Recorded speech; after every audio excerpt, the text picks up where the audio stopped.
빌립보서 4장 20절로 23절의 말씀입니다.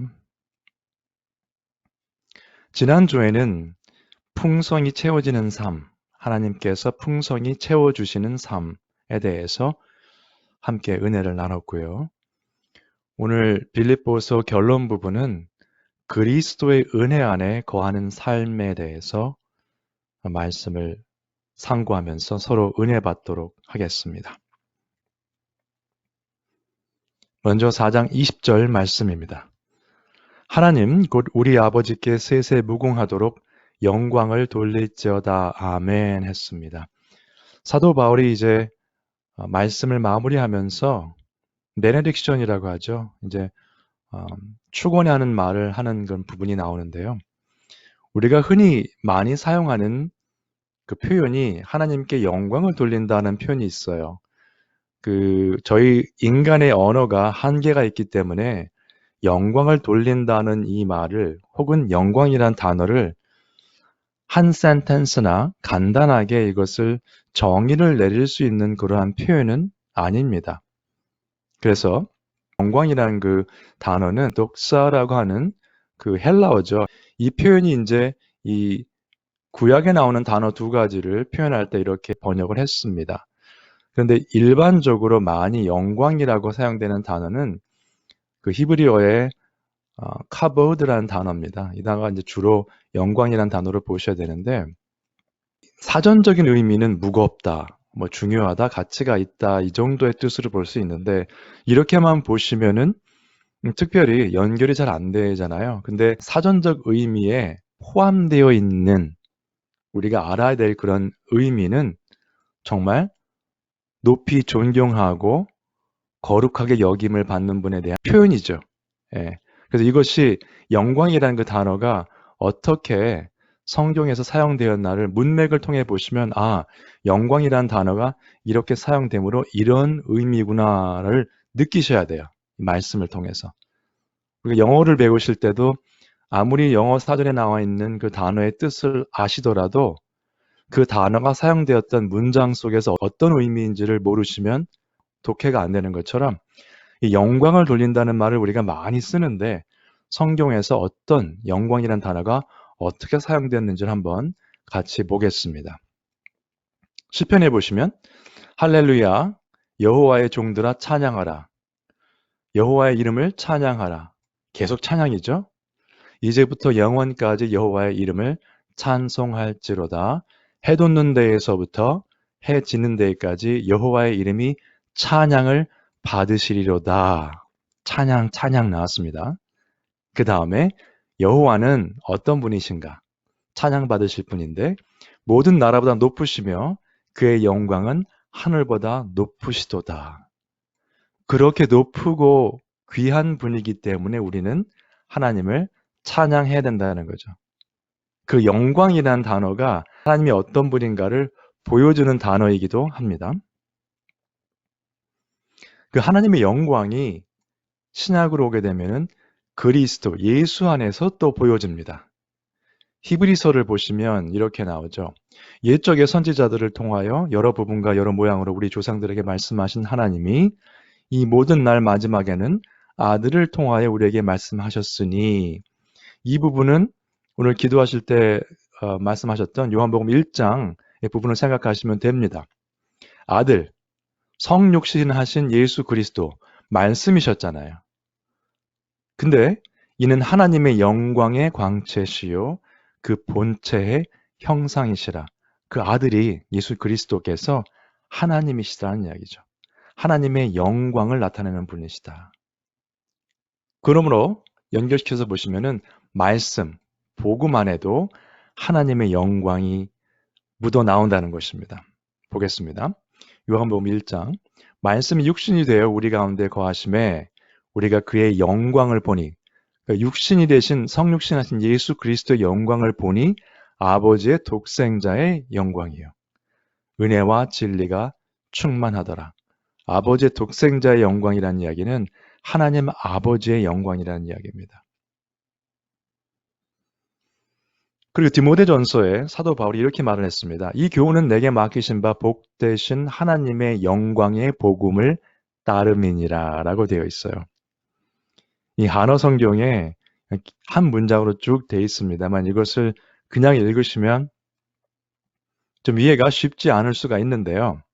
이 복되신 하나님의 영광의 복음이다. 이 표현을 영어 성경에서는 이렇게 했습니다. The gospel of the glory of the blessed God. 이게 그 전치사죠. of라는 그 단어가 어디에 속했다는 뜻으로 사용됩니다. 여기서는 그 genitive라고 하는데요. 그 grammar 로 볼 때, 문법적으로 볼 때. 그러니까 하나님께 속한 영광에 속한 복음이라는 거죠. 그러므로 한어를 보시면 내게 맡기신 바 복되신 하나님의 영광의 복음. 그 복음의 메시지 안에 또 하나님의 영광이 나타난다는 겁니다. 어디에 소속돼 있다 그런 뜻이기 때문에. 그래서 of라는 단어의 사용을 한번 보시면 이렇습니다. Philippi, a city of Rome 하면 로마에 속해 있는 도시 빌립보 이렇게 볼 수 있겠죠. 그래서 the gospel of the glory of the blessed God은 결국 하나님께로부터 오는 복음을 말한다고 보시면 되겠습니다.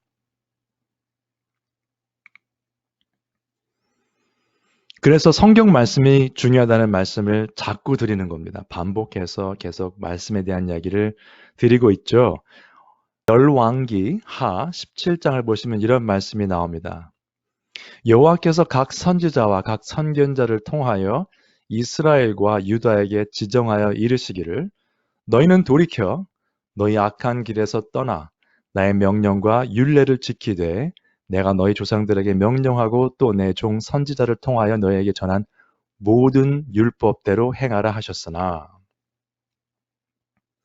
말씀이 선포될 때는 먼저 돌이키라는 부분이 나옵니다. 우리가 회개한다는 것은 돌이킨다는 뜻이 많이 포함되어 있죠. 그럼 내가 지금 가던 쪽에서, 가던 방향에서 돌이킨다는 얘기는 다른 방향으로 간다는 거죠. 돌이켜서 모든 율법대로 행하는 겁니다. 지금 내가 가고 있는 길은 하나님의 길이 아니므로 돌이켜서 하나님께서 말씀하신 길로 행하게 되어야 된다는 거죠. 악한 길이라고 되어 있는데요. 이것은 어떤 범죄를 저지르는 것이 아니고 하나님을 떠난 길은 모든 것이 악한 길이라고 표현됩니다. 내가 어떻게 사람들에게 해를 끼치고 나쁜 일을 해서가 아니라 하나님을 떠난 모든 길은 악한 길이 되겠습니다.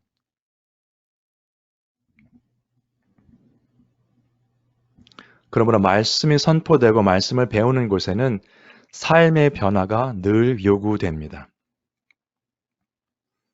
지금 열왕기 하 17장 13절이었죠? 그 다음 구절이 이렇게 되어 있습니다. 이제 영어 성경에는 그러나가 먼저 나와 있는데요. 그렇게 선포하셨는데 그들이 듣지 아니하고 그들의 목을 곧게 하기를 그들의 하나님 여호와를 믿지 아니하던 그들 조상들의 목같이 하여 여호와의 율례와 여호와께서 그들의 조상들과 더불어 세우신 언약과 경계하신 말씀을 버리고 허무한 것을 뒤따라 허망하며 또 여호와께서 명령하사 따르지 말라 하신 사방 이방 사람을 따라라고 되어 있습니다. 먼저 목을 곧게 한다는 것은 무엇입니까? 여러분 목이 굳은 사람들은요 고집이 센 사람들입니다. 믿음이 아니고 자기의 고집입니다. 아집이라고 하죠. 그렇게 되면 그 사람들은 저 사람은 주관이 뚜렷하다가 아니고요. 그 사람만 드러납니다. 그 사람의 고집, 아집만 드러나는 것이에요. 그런 사람들이었기 때문에 결국 여호와 하나님을 믿지 않았다. 여기 보시면은 목을 곧게 해서 하나님 여호와를 믿지 아니하던 조상들이라고 되어 있는데 한번 생각해 보시기 바랍니다. 그들의 조상들은 출애굽한 사람부터 보셔도 돼요. 그럼 그 사람들은 어떻게 했습니까? 하나님의 말씀을 듣지 않았죠. 이적을 베푸시는 것을 보았음에도 불구하고 홍해가 갈라지고 만나와 메추라기로 40년을 먹여주시고 살려주셨는데도 불구하고 그 말씀을 믿지 않았어요. 모세를 통해서 직접 말씀을 전하셨음에도 불구하고 믿지 않았습니다. 믿지 않은 것뿐만 아니라 허무한 것을 뒤따라 허망하며 라고 되어 있는데 영어 성경에는 이렇게 해석을 했습니다. went after false idols and became false. 허무한 것들을 따라가면서 본인들도 거짓된 사람들이 되었다는 거예요. 그 사람 자체가 false가 돼버린 거예요. 허망하며. 여호와께서 명령하사 따르지 말라 하신 사방에 있는 이방 사람을 따라 주위의 사람들이 다 하거든요. 다 이렇게 살거든요. 다 이렇게 자녀를 키우고 교회도 다니고 한단 말이죠. 그러므로 그 사람들처럼 했다는 거예요. 근데 그것은 하나님 명령에 반하는 것이었다라는 것입니다. 그러면 그렇게 말씀을 듣고 이적을 체험했던 사람들이 어떤 사람들이었는가? 그 마음속에 과연 무엇이 있었는가를 보시면 이렇습니다. 이사야서 29장에 잘 나와 있습니다. 주께서 이르시되 이 백성이 입으로는 나를 가까이하며 입술로는 나를 공경하나 그들의 마음은 내게서 멀리 떠났나니 그들이 나를 경외함은 사람의 계명으로 가르침을 받았을 뿐이라. 종교적인 행위는 할지언정 그들의 마음은 하나님께로부터 떠나가 있다는 거죠. 입으로는 잘합니다. 주는 나의 모든 것, 예수님은 나의 모든 것, 내 모든 것을 바쳐서 아무것도 안 바칩니다, 우리는. 내 시간도 하나님께 안 드려요. 오히려 물질을 드리는 것보다 시간을 드리는 게 더 힘듭니다, 여러분. 정기적으로 하는 것은. 주일날 예배 참석하는 것 자체가 고통스러울 수 있어요. 그런 분들이 있다고 합니다. 자기 시간이거든요.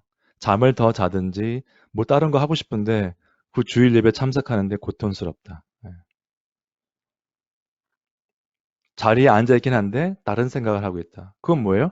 입술로는 나를 공경하나 그들의 마음은 내게서 멀리 떠났나니.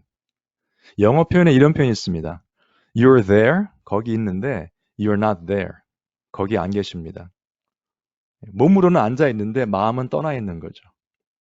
이런 사람들이 이사야서가 쓰여질 당시에만 있었던 것이 아니고 오늘날에도 차고 넘칩니다. 그럼 이런 사람들은 어떡할까요? 자기의 시간, 물질, 재능, 모든 것을 자기 위주로 사용합니다. 조금 이따 설명드릴게요. 성경 말씀을 아예 관심 없어 하고 배우지 않고 교회에 안 나오시는 분들은 여기 해당이 안 됩니다. 그러나 성경 말씀을 배우고 예배에 참석하시면서도 그 배운 말씀, 들은 말씀에 불순종할 수 있는가? 불순종한다는 말을 너무 크게 생각하지 마세요. 너희의 길을 돌이켜 할 때 그 악한 길이라는 표현이 꼭 남을 해해서 악한 길이 아니다. 하나님의 길이 아니면 악한 길이라는 표현을 했다고 말씀드렸죠.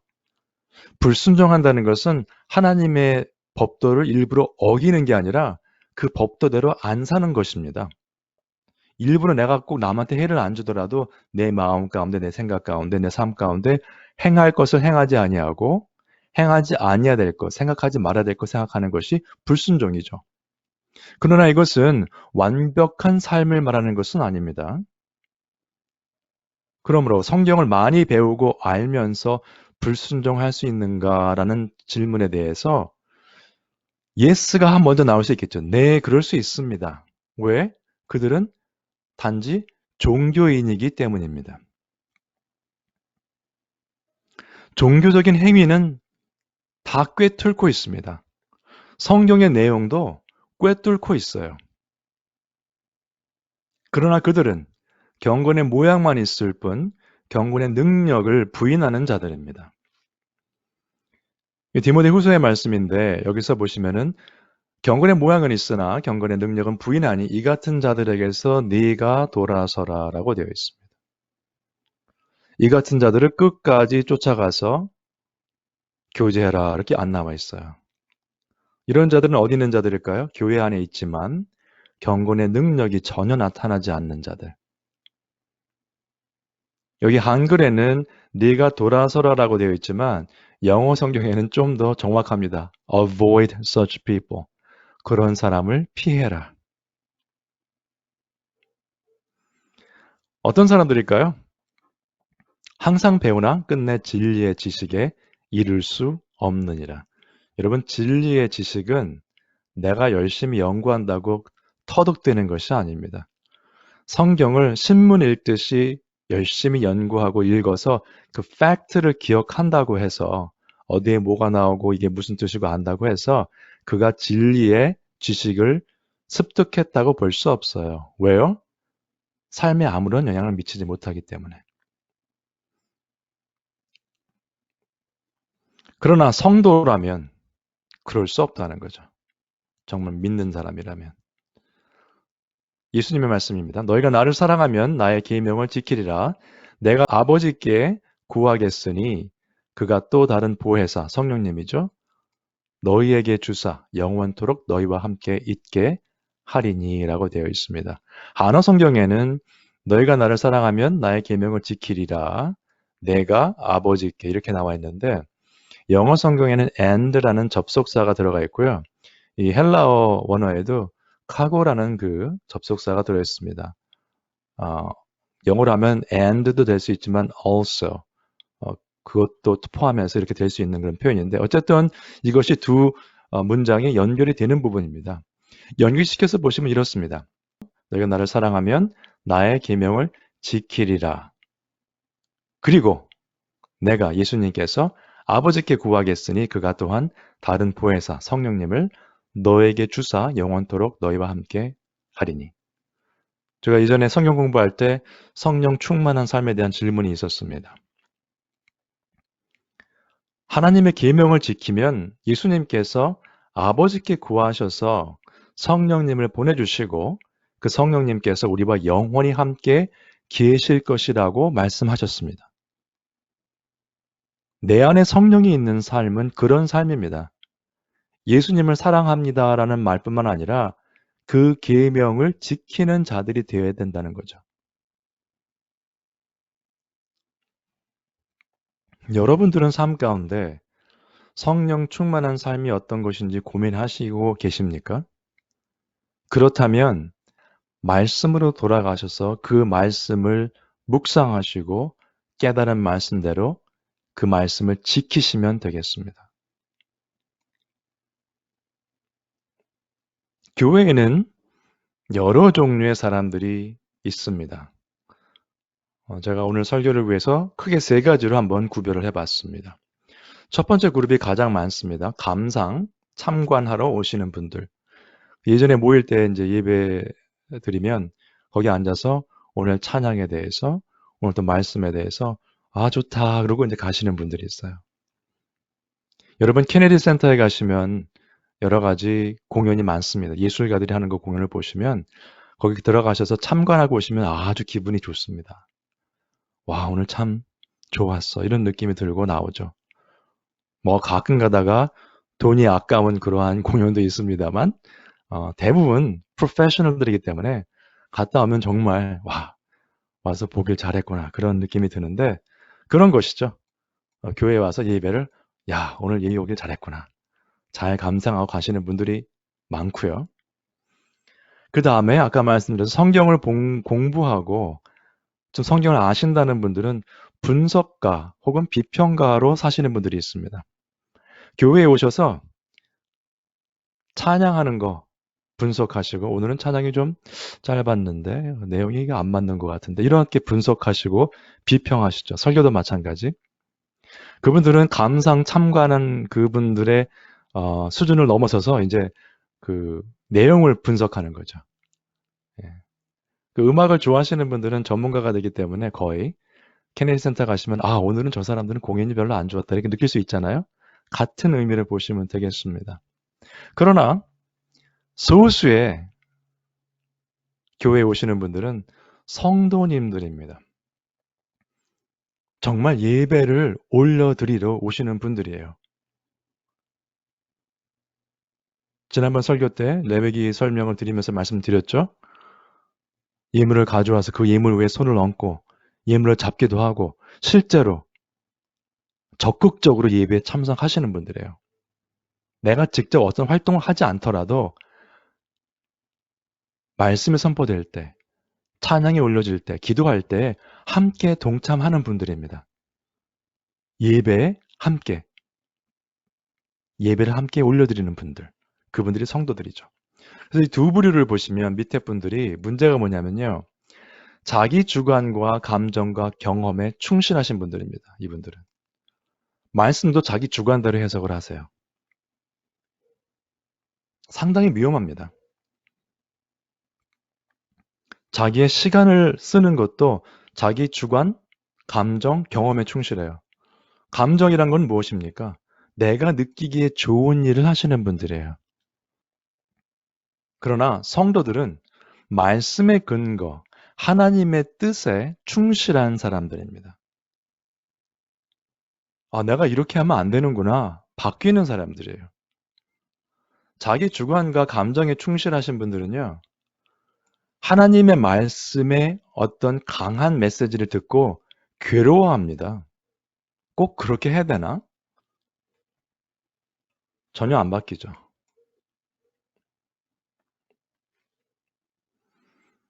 말씀을 대하는 성도들의 자세 한번 살펴보겠습니다.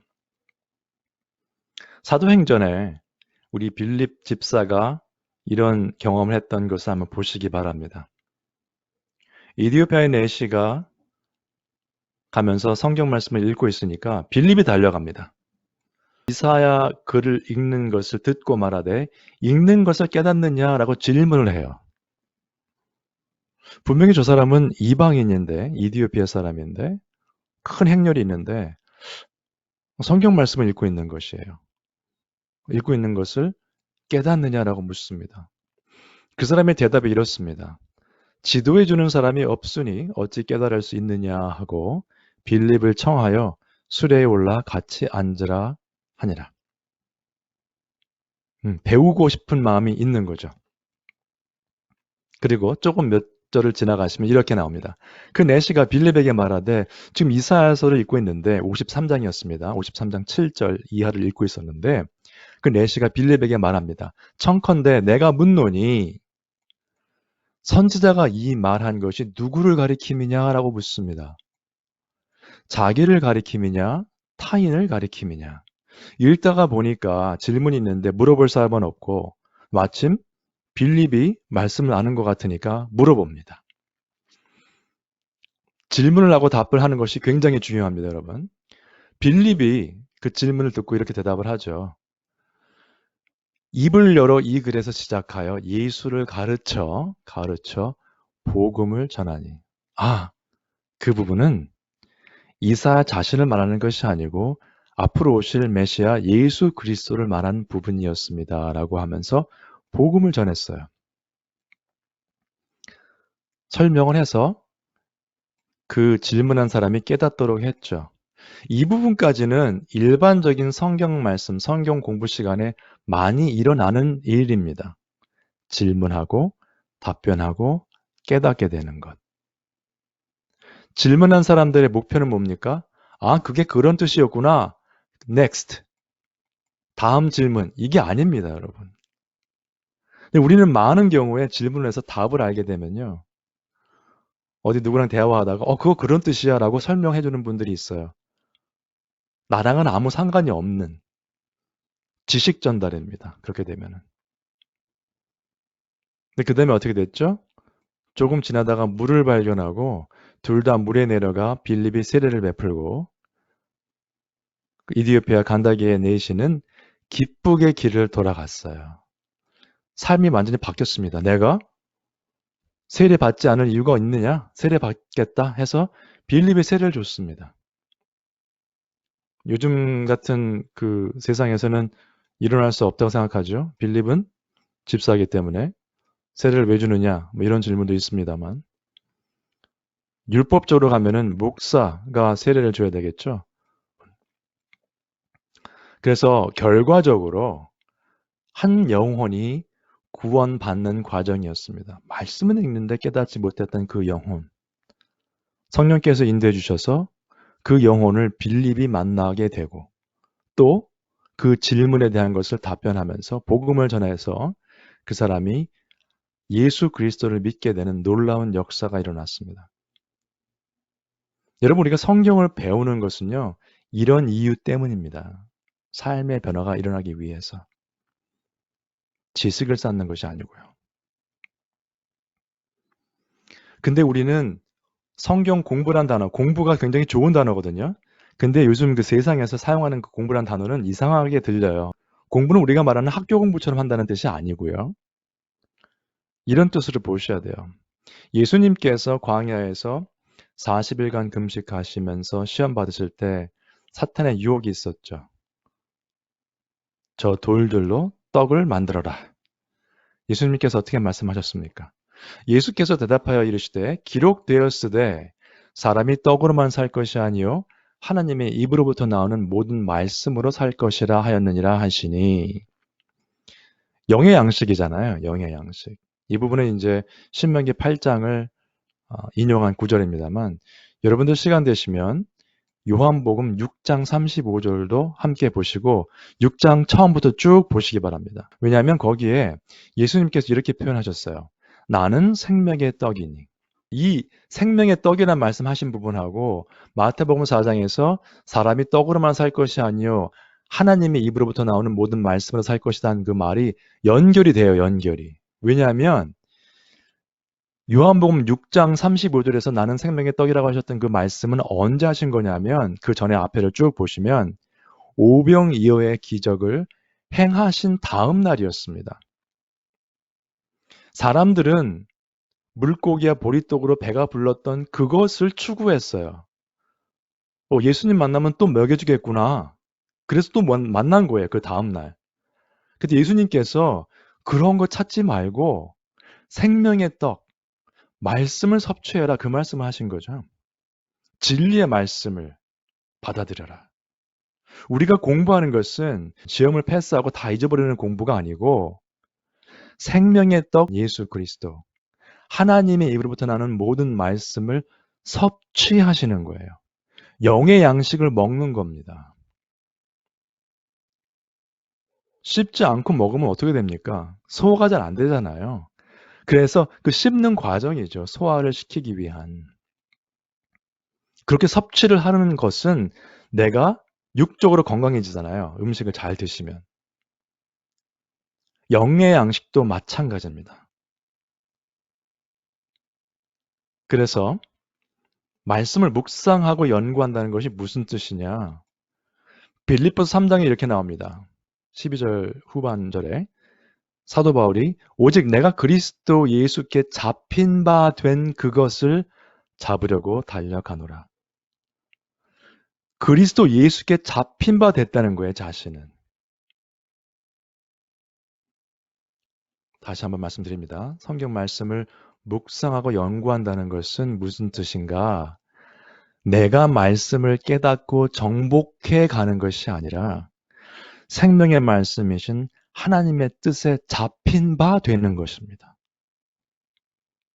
내가 말씀, 이건 저런 뜻이고 저건 저런 뜻이고 이건 내가 외웠고 이게 중요한 게 아니에요, 지금. 그게 필요합니다만 그것이 내 안에 섭취가 되어서 그 말씀 때문에 내 얼굴, 안색이 변해야 돼요. 내 표정이 변해야 됩니다. 삶이 바뀌어야 돼요. 말씀에 붙잡힌 바 되는 것입니다.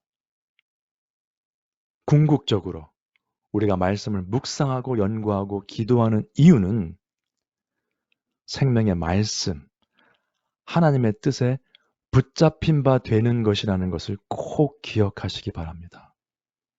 결국 뭡니까? 말씀에 순종합니다. 내가 말씀을 컨트롤하는 것이 아니라 말씀이 나를 인도하시는 거죠. 그게 내가 말씀에 순종하는 모습이겠죠.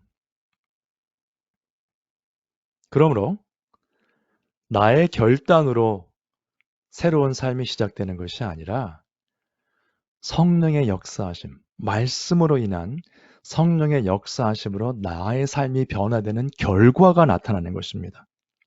사람들이 볼 때는 내가 결단한 것 같아요. 그러나 그 결단한 것처럼 보이는 것이 있기까지 내 속에서 역사하시는 성령님의 역사가 있었기 때문에, 성령님의 역사가 있기 위해서는 말씀을 내가 섭취했기 때문에, 묵상하고 연구했기 때문에 그 일이 일어난다는 것입니다. 여러분들은 성경 말씀을 묵상하고 연구하시고 또 기도하실 때 무엇이 목적입니까? 왜 말씀을 묵상하시고 연구하십니까?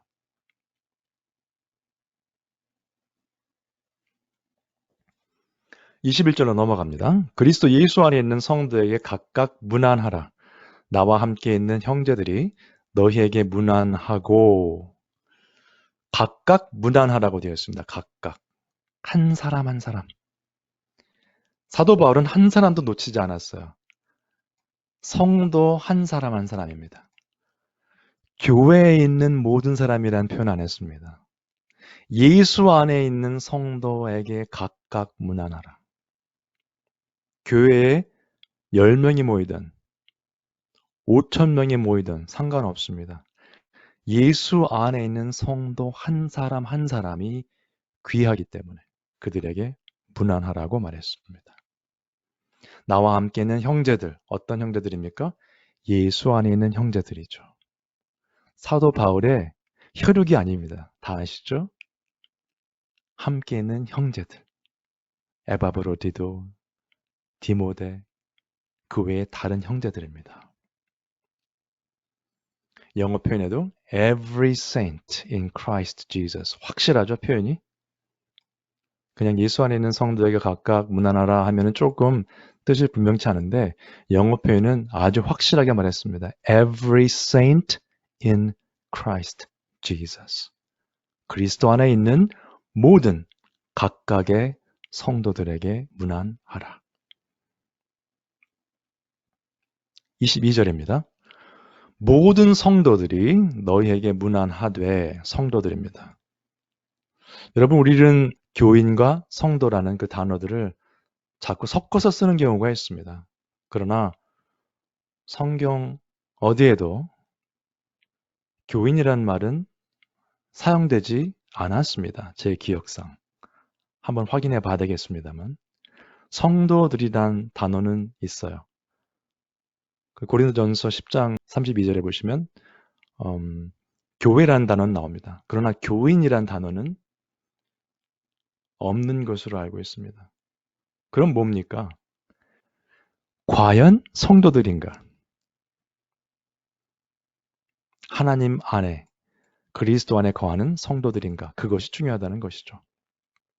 그 다음에 특히 가이사의 집 사람들 중 몇이니라 라고 말했는데 이 가이사, Caesar죠. 그 가이사의 집 사람들은 거기에서 일하는 사람들, 그 로마의 황제에 속한 사람들인데 이것이 좀 문제가 될 수가 있었습니다. 사실 그 상황상. 1장에 보시면, 빌립보서 1장을 보시면 이렇습니다. 나의 매임이 그리스도 안에서 모든 시위대 안과 가이사의 사람들이죠. 시위대의 사람들. 그 밖에 모든 사람에게 나타났으니 나를 감시하는 사람들도 알게 되고 이 사람들이 다 내가 그리스도의 복음 때문에 지금 여기 갇혀 있는 것이다 라고 알고 있다 말을 했습니다. 그리고 1장 후반절에 무슨 일에든지 대적하는 자들 때문에 두려워하지 아니하는 이 일을 듣고자 함이라. 대적하는 자들이 누굽니까? 로마에 속해 있는 사람들이죠. 왜? 이 사람들은 가이사를 신이라고 인정했었는데 우리 믿는 사람들은 그리스도만 우리의 주인이시고 하나님이시다라고 인정했기 때문에 그들이 빌립보 교인들, 지금 이 편지를 받는 빌립보 교인들을 핍박하고 대적했던 사람들입니다. 근데 사도 바울은 특히 가이사의 집 사람들 중 몇이니라. 이 사람들이 지금 문안한다고 말을 합니다. 빌립보 교인들이 이 편지를 받을 때 조금 의아해 했을 수 있어요. 와, 이 사람들까지도, 아니, 그런 사람들도 우리가 받아들여야 되나? 그러나 사도 바울은 가이사의 사람, 그 사람들의 위치, 환경, 이런 게 필요가 없었어요. 그것으로 구별되는 게 아니란 말이죠. 그래서 이 부분도 굉장히 묵상해 보실 필요가 있습니다. 갈라디아서에 보시면 이렇게 나오죠. 너희는 유대인이나 헬라인이나 종이나 자유인이나 남자나 여자나 다 그리스도 예수 안에서 하나이니라. 너희가 그리스도의 것이면 곧 아브라함의 자손이요 약속대로 유업을 이을 자니라 라고 되어 있습니다. 그리스도 예수 안에서 있으면 하나라는 거예요. 백그라운드가 상관없다는 거죠. 그러므로 가이사의 사람들이 문안한다는 것도 성립이 되는 것입니다. 그 사람들이 예수 안에 있다면 비록 일 때문에 가이사의 집에서 일하는 사람들이지만 그들도 문안한다. 여러분들은 혹시 지난주에는 저희가 장로와 그 집사의 조건을 잠깐 말씀 나눴었습니다만 교회 안에서 돈이 많거나 지위가 높거나 어떤 영향력이 있는 사람들을 우대하고 그렇지 않은 사람들을 차별하지 않습니까? 혹시 교회 안에서? 하나님의 교회라면 절대 그렇게 하셔서는 안 됩니다. 자, 이제 23절입니다. 주 예수 그리스도의 은혜가 너희 심령에 있을지어다. 그 마지막 끝날 때 주 예수 그리스도의 은혜가 너희 심령에 있을지어다라고 말을 합니다. 은혜라는 단어 한번 많이 우리가 사용하는 단어인데 한번 살펴보죠. 그 카리스라는 단어입니다. 히브리어의 헨이란 단어가 이제 원래 그 뜻인데 어떤 경우는 우리가 잘 아시는 헤세드라는 단어도 그런 뜻에 포함이 되긴 해요. 그러나 직접적으로 번역된 것은 헨이란 단어를 카리스라는 단어로 신약에서 번역을 했습니다. 그런데 하나 재미있는 것은 이 카리스라는 단어가 변화가 되겠죠. 이제 그 한 단어만 있는 게 아니라 파생어라고 그러죠. 파생어가 있는데 그 카리스마라는 단어로 사용됩니다. 카리스마. 우리가 흔히 말하는 카리스마가 있다 뭐 그런 거 있죠. 그래서 사실은 그게 그리고에서 온 건데 고린도전서 12장을 보시면 성령의 은사를 말할 때 카리스마라는 단어가 사용됩니다. 한번 시간 되실 때 보시기 바랍니다. 그런데 그 은사라고 할 때 성령님께서 주신 선물이에요. 선물. 그러면 이 은혜가 이 사전적인 의미는 이렇습니다. undeserved. 우리가 받을 만한 가치가 없지만 하나님께서 accept 해주시고 받아주시고 우리에게 또 사랑을 베풀어 주시는 거예요. 내가 받을 권리가 없어요. 그런데 은혜를 베푸셔서 그냥 주시는 거라는 거죠. 그러면 그 단어의 파생어가 카리스마 해서 그 성령의 은사라고 한다면 성령의 은사, 물론 고린도전서 13장에 더 큰 은사를 사모하라는 말은 나옵니다만 은사를 놓고 기도하면서 없는 은사를 달라고 하는 것이 여러분 성경적입니까? 아닙니까? 하나님께서 우리가 달라고 해서 주는 것이 아니고 그 다음에 우리가 받을 위치도 아닌데 그냥 주시는 게 은혜이고 은사입니다, 여러분. 그러므로 내게 주신 은사에 감사하셔야 돼요. 없는 은사를 찾지 마시고. 그 나중에 또 sidebar conversation입니다만 필요한 내용을 한번 그 단어 설명하면서 짚어봤습니다. 더 많은 단어가 많이 있는데요. 일단 많이들 궁금해하시는 단어 중에 하나가 성령의 은사 뭐 이런 부분이기 때문에 그래서 구약에서 말씀드린 헨이라는 단어가 사용되신 그 부분을 보시면 이런 부분이 나오죠. 창세기 6장에 하나님께서 세상에 죄가 만연해 있을 때 심판하시기로 작정하시고 그런 부분이 나올 때 그러나 세상은 타락하고 심판의 대상이 되었지만 노아는 여호와께 은혜를 입었더라. 노아가 완벽한 사람이어서 구원받은 게 아닙니다. 하나님께서 은혜를 베풀어 주셨기 때문에 노아는 살아남은 거죠. 네. 빌립보서를 쭉 보겠습니다. 1장 빌립보 교인들을 생각하며 사도 바울이 감사하며 또 기도했죠. 그 다음에 중간 부분에 내게 사는 것이 그리스도니 죽는 것도 유익하다라고 말을 했습니다. 2장에서는 한 마음을 품어라. 같은 사랑을 가지고 그리스도, 예수의 마음을 품어라 하면서 말을 했습니다. 3장에서는 나의 모든 삶에서 그 전까지, 예수님을 만나기 전까지 이루었던 모든 것을 잃어버리고 배설물로 여김은 그리스도를 얻고 그 안에서 발견되려 함이라 라고 말을 했어요. 정말 best of the best, 이 세상에서 최고로 잘 나가던 사도 바울이 그런 결정을 한 겁니다. 그렇다고 해서 그동안 그가 배웠던 구약에 대한 지식과 그런 배경들을 버린 것이 아니죠. 하나님께서는 그의 탁월한 성경 지식과 알고 있었던 그런 배경을 사용하셨어요. 복음을 위해서. 하나님의 은혜였습니다. 그다음에 4장, 주 안에서 또 같은 마음을 품고 모든 일에 감사와 기도로 살아가라. 그리하면 하나님께서 마음을 지키시리라 말씀하셨고, 좋은 것들 생각하고 또 배우고 받고 듣고 본 바를 행하라. 계속했습니다. 그래서 빌립보서 전체를 보시면 이렇습니다. 빌립보서 1장 2절에 처음에 1절은 본인과 디모데 얘기를 했죠. 사도 바울이 예수 그리스도의 종이라고 설명했는데 2절에 보시면 본격적인 인사를 이렇게 했죠. 하나님 우리 아버지와 주 예수 그리스도로부터 은혜와 평강이 너희에게 있을지어다 라고 시작을 했습니다. 4장 끝날 때 주 예수 그리스도의 은혜가 너희 심령에 있을지어다 라고 하면서 마무리를 합니다. 처음 시작이 은혜와 평강이었고 끝날 때 하나님의 은혜였습니다. 결국 은혜로 시작해서 은혜로 말씀을 마무리했습니다. 그런데 그 은혜는 막연히 우리가 말하는 하나님의 은혜, 이렇게 말하는 그 은혜가 아니고 사도 바울은 정확하게 그 은혜의 소스죠. 은혜의 원천이 어딘가를 정확하게 표현했습니다.